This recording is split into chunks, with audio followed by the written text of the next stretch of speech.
Uh, some things here I'd like to touch base on. And in 23 and verse 1 said, "And Paul earnestly," which means serious or intense, "beholding the council, said, Men and brethren, I have lived in all good conscience before God unto this day." So Paul here kind of telling them that, like he told in Corinthians when he sent a letter to them there in chapter 4, verses 4 and 5, he said, "For I know nothing by myself, yet am I not hereby justified, but he that judgeth me is the Lord. Therefore judge nothing before the time until the Lord come, who both will bring to light the hidden things of darkness and will make manifest the counsels of the heart, and then shall every man have praise of God." For God would praise man if he's living earnestly, And that's what we're seeking after today, to please God, right? And that's what Paul's saying here he would do. He lived to please God, Okay, and 2 says, "And the high priest Ananias commanded them that stood by him to smite him on the mouth." So, when he talked about smiting Paul on the mouth, it kind of brings me back to the thought about, about when Jesus was there, back in St. John chapter 18, starting at verse 19, what happened to him. He said, "The high priest then asked Jesus of his disciple and of his doctrine. Jesus answered him, said, I spake openly to the world. I even taught in the synagogues and in the temple, whether the Jews always resort, and in secret have I said nothing. Why askest thou me, as ask them which heard me, what I have said unto them? Behold, they know what I've said." So, and that's the same way with Paul. Everything he's told, he's been open about it. So, but anyway, verse 3 says, "Then said Paul unto him, God shall smite thee, thou whited wall." Yeah, I said, "What are you covering up, huh? For sittest thou to judge me after the law, and thou commandest me to be smitten contrary to the law." Well, God kind of putting that old boy on the spot, wasn't he, a little bit? And they took that stood by said, "Revilest thou God's high priest?" And that word revilest or revile means to use abusive language or about, to do such. But I said, "Then," said Paul, "I 'twas not, brethren, that he was the high priest. For it is written, Thou shalt not speak evil of the ruler of thy people." And, in Exodus 22 and 28, God told him, there said the Lord said, "Thou shalt not revile the gods, nor curse the ruler of thy people." So, Paul, being well versed in the laws of the, that where he'd studied earlier, he knew this. Okay. "Then said Paul, I 'twas not, 6 says, but when Paul perceived that one part were Sadducees and the other part Pharisees, he cried out in the council, Men and brethren, I am a Pharisee of the son of a Pharisee, of the hope and resurrection of the dead. I am called in question." So, and Philip, and he wrote at his Philippians there in 3 and 5, he said, "Circumcised the 8th day, the stock of Israel, of the tribe of Benjamin, a Hebrew of Hebrews, as touching the law," he said, "a Pharisee." So Paul explained there to Philippians just who he was, just like he was saying right here, that he was a Pharisee, a son of a Pharisee. Okay? So he is just as much part of their clan, as he was, from what they're bringing him in and bringing him in front of the council for something different. He's part of them, and he was part of them one time. 7 says, and when he had so said, there arose a dissension between the Pharisees and the Sadducees, and the multitude was divided. For the Sadducees says, there is no resurrection, neither angels nor spirit. But the Pharisees confessed both. And there arose a great cry, and the scribes that were of the Pharisees part arose and stove, saying. Now this word stove meaning heatedly. What he's saying, a stove being something to heat with, and that was something kind of caught my attention a little bit. Would they have a stove back in the Bible time? I guess so. It says, we find no evil in this man, but if a spirit or an angel has spoken to him, let us not fight against God. Huh? Yeah. Right. There's one thing about it, you don't want to find yourself on the opposite side of God. If you read the Bible in any parts of it, you're going to find out those that did, they didn't make it. Yeah. And that's the thing that we need to understand. God's in charge. He can stop and start any of us at any one time that he desires. That's the thing. But God doesn't need to discipline you immediately because he has an eternity to do it, right? That's the thing. To get even with your enemies is almost a calamity of your part. I mean, there is nothing that you can do to anybody that's hurt, harmed, or do anything to you that you can do better than what God's going to do if they don't get forgiven of it. And if God forgives them, then who are you? They think of what he forgives you for.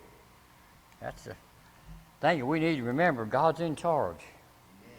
And he put the Lord, the King, and, Lord and King over us to watch over us.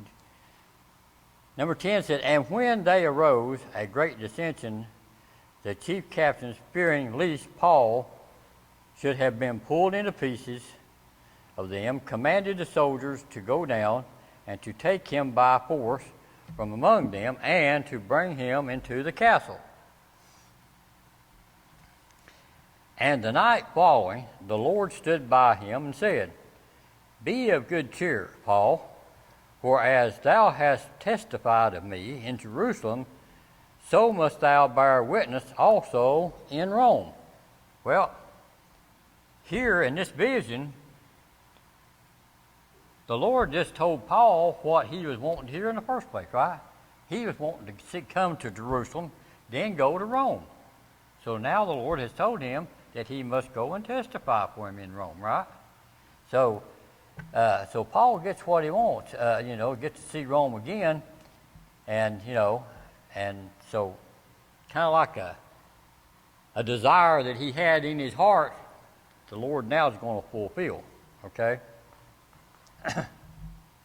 And number 12 says, and when it was day, certain of the Jews banded together and bound themselves under a curse, saying that they would neither eat nor drink until they had killed Paul. Now, in 1 John 3 and 15, John wrote, whosoever hateth his brother is a murderer. And you know that no murderer hath eternal life abiding in him. So here these Jews is fixing to do a vow to kill Paul, and him being, actually it was one of them, raised as one of them, so he would be a brother of their sect, right? So John wrote that if you hate your brother, you become a murderer anyway. So that's what she's going to be judged for, right? Says, and they were more than 40, which had made this conspiracy. Wow. And they came to the chief priests and elders and said, we have bound ourselves under a great curse, that we will eat nothing until we have slain Paul. And now, therefore, ye with the council signify to the chief captain that he bring him down to you tomorrow, as though ye would inquire something more perfectly concerning him, and we, or even he, come near, are ready to kill him. And when Paul's sister's son heard this lying in wait, he went and entered into the castle and told Paul. Then Paul called one of the centurions unto him and said, bring this young man unto the chief captain, for he hath a certain thing to tell him. So he took him and brought him to the chief captain and said, Paul, the prisoner, called me unto him and prayed me to bring this young man unto thee, who has something to say unto thee. Then the chief captain took him by the hands and went with him aside privately and asked him, what is it thou hast to tell me? And he said, the Jews have agreed to desire thee that thou would bring down Paul tomorrow into the council, and they would inquire somewhat more perfectly. But do not thou yield unto them, for they lie in wait for him to them more than 40 men, which have bound themselves with a oath that they will either eat or drink until they have killed him. And now are they ready, looking for a promise from thee. And the chief captain then let the young man depart, and charged him, seeing thou tell no man that thou hast showed these things unto me.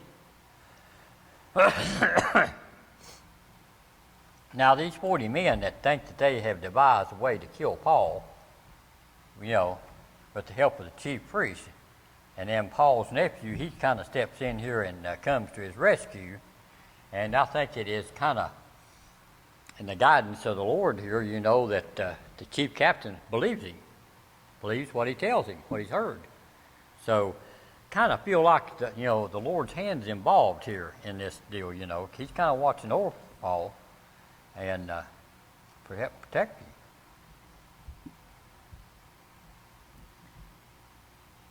And he called unto him 2 centurions, saying, make ready 200 soldiers to go to Caesarea, and horsemen 70, and spearmen 200 at the 3rd hour of the night. Now, he's setting up an army, ain't he? If my math works out right here, we're looking at 470 people, soldiers. Woo! Guard Paul well, huh? Make sure he gets there safely. Dare them 40 men to attack him, huh? Woo! I don't blame him. I believe I would too. Okay. And 24 said, and provide them beasts that they may set Paul on and bring him safe unto Felix the governor. And he wrote a letter after this manner: Claudius Lazarus, unto the most excellent governor Felix, sendeth greetings. This man was taken of the Jews, and should have been killed of them. Then came I with an army, and rescued him, having understood that he was a Roman. And when I would have known the cause whereof they accused him, I brought him forth unto their council, whom I perceived to be accused of question of their law. But I have nothing laid to his charge worthy of death or of bonds. And when it was told me how the Jews laid in wait for the man, I sent straightway to thee, and gave commandment to the accusers also to say before thee what they have against him. Farewell. So that ended his message to Mr. Felix, to let him know why he was sending Paul down to him, right? Then the soldiers, as it was commanded them, took Paul and brought him by night to, that's a city, little town on the Roman road to Caesarea, Jerusalem, just kind of north of the town there. And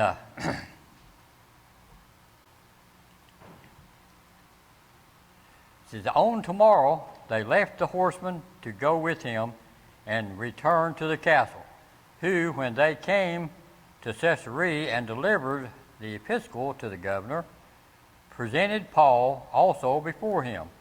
And when the governor had read the letter, he asked of the what province he was, and when he understood that he was from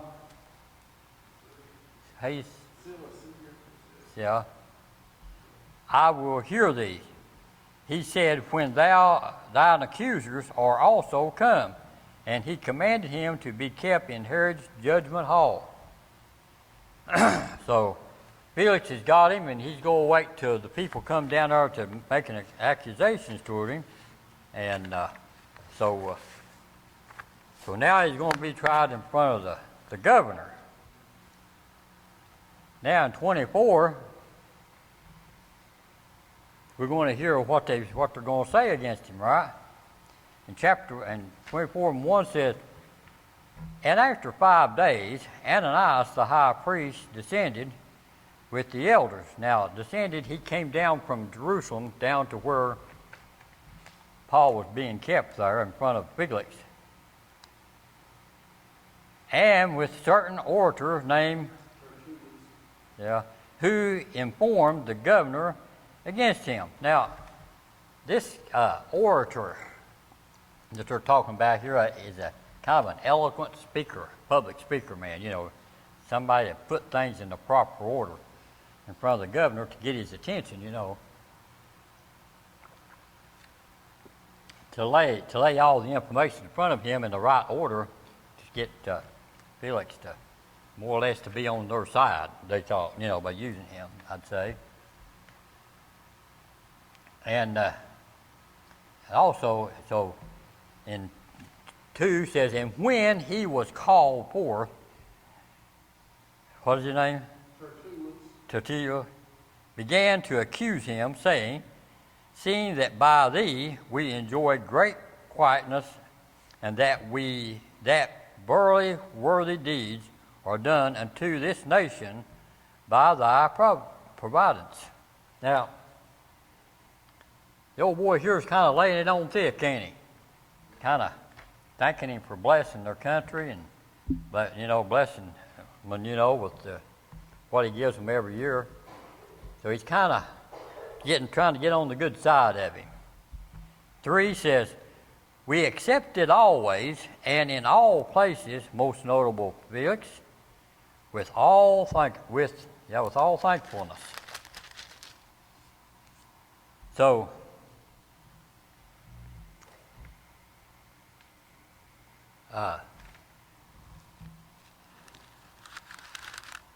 this guy we're talking about here, that Felix, the governor, history tells us that Felix was made governor of Judea by a petition of his brother, Paulus. Felix's cruelty, coupled with his accessibility to bribes, led to the great increase of crime in Judea. The period of his rule was marked by internal feuds and disturbance, which he put down with severity. Now, this brother of Felix, Paulus, history tells us that upon returning to Rome, now this is after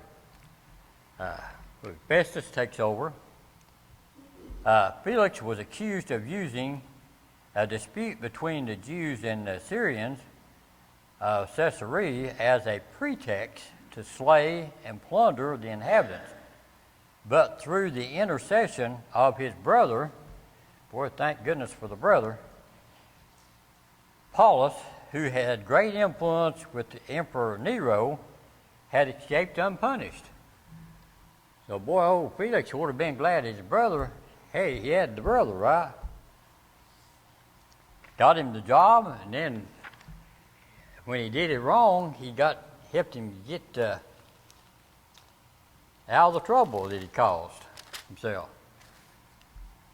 Okay, number 4 says, notwithstanding that I be no further tedious unto thee, I pray thee that thou wouldest hear us of thy clemency a few words. Yeah. So he's asking the governor, just listen to the complaint there he's going to lay on him there. For we have found this man a pestilence fellow. Now this pestilent fellow he's talking about here is likely to cause death or dangerous to morals or to welfare of the society, a troublesome person. Said, and moreover, of sedition among all the Jews throughout the world, and a ringleader of the sect of the Nazarenes. So, what this order here is telling him that he's a follower of Jesus? What he's actually doing, because in Matthew 2:23 it says, and he came and dwelt in the city called Nazareth, that it might be fulfilled which was spoken by the prophets, he shall be called a Nazarene. So, he's actually just calling Paul here a follower of Jesus, okay?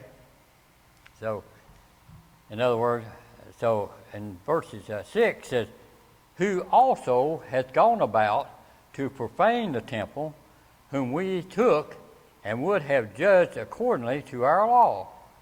But the chief captain, Lazarus, came upon us, and with great violence took him away out of our hands, commanding his accusers to come unto thee, by examining of whom thyself mayest take knowledge of all these things whereof we accuse him. And the Jews also assented, saying that these things were so. So, here they've laid all this on Felix, what old Paul, they think Paul's done, and tried to get him to judge him. So the accusers has now finished their complaint against Paul and have accused him of sedition. So,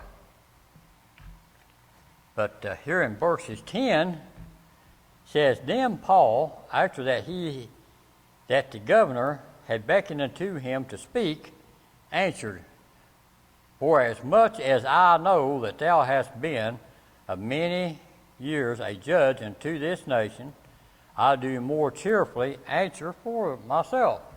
So it appears here that Paul knows Felix pretty good, don't he? He knows his ways, he knows him pretty well. And so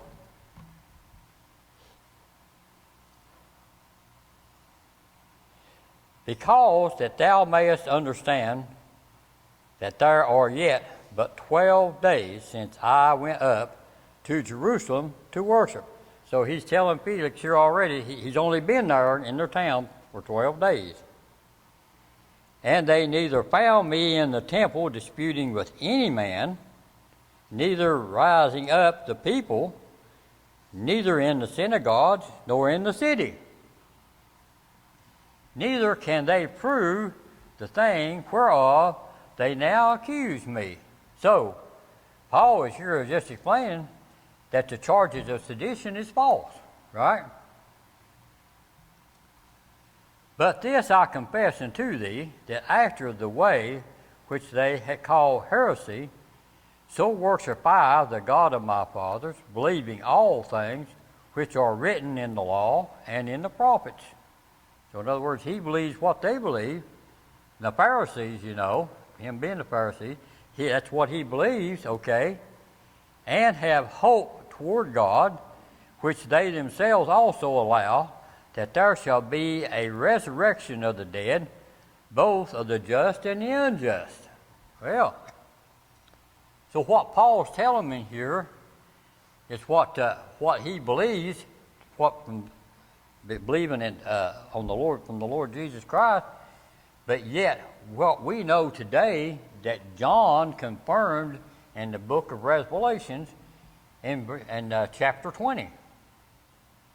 And in Revelations 20 and 12 says, "And I saw the dead, small and great, stand before God, and the books were opened, and another book was opened, which is the book of life. And the dead were judged out of those things which were written in the book according to their works." So, for what Paul was telling him, he believed what John has confirmed in his epistle there, the Revelations, right?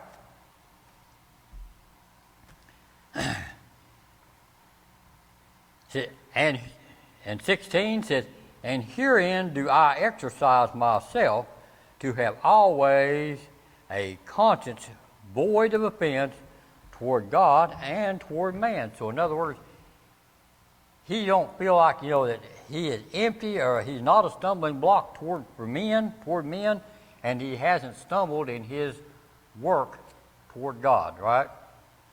So he has done a job. He feels like he's done his job well.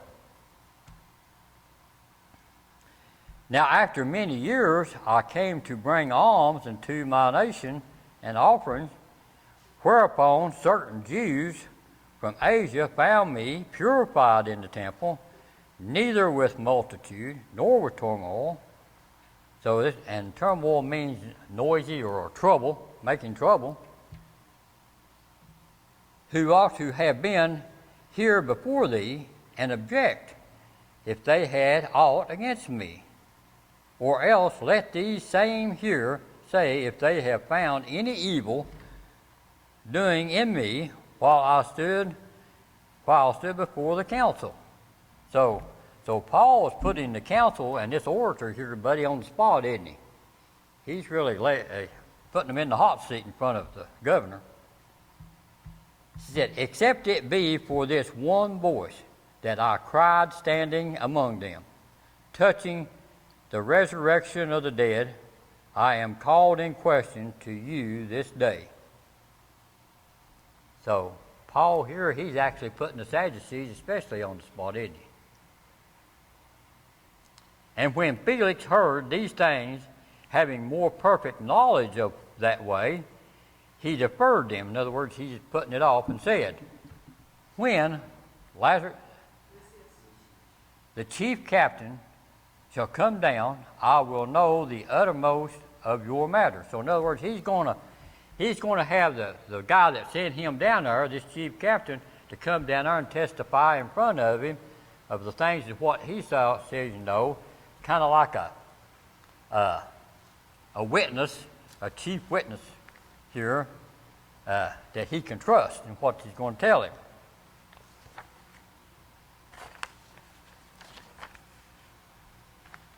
"And he commanded the centurion to keep Paul and to let him have liberty, and that he should forbid none of his acquaintances or to minister or come unto him. And after certain days, when Felix came with his wife, Yeah.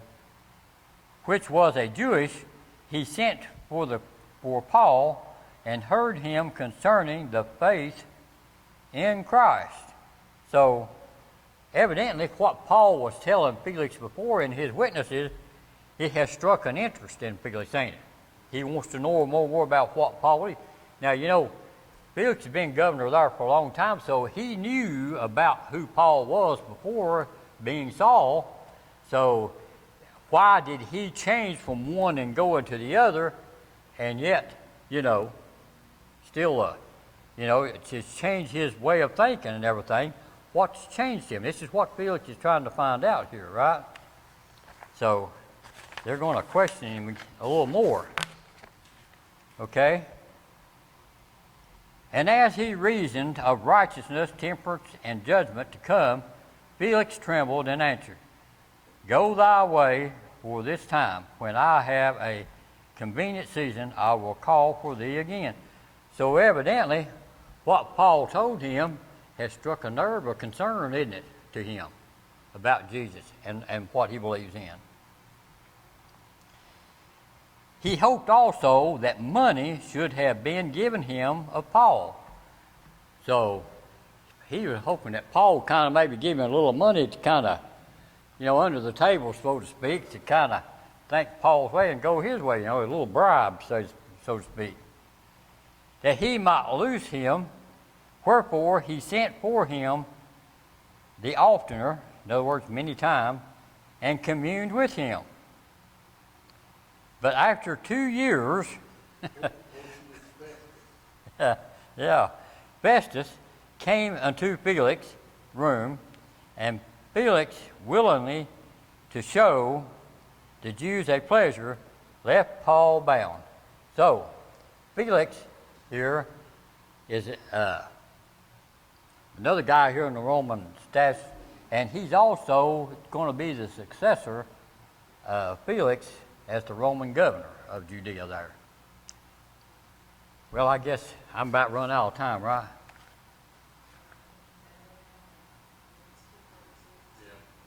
Yeah, okay. Well, we'll start out in chapter 25 next week. Good Lord's will.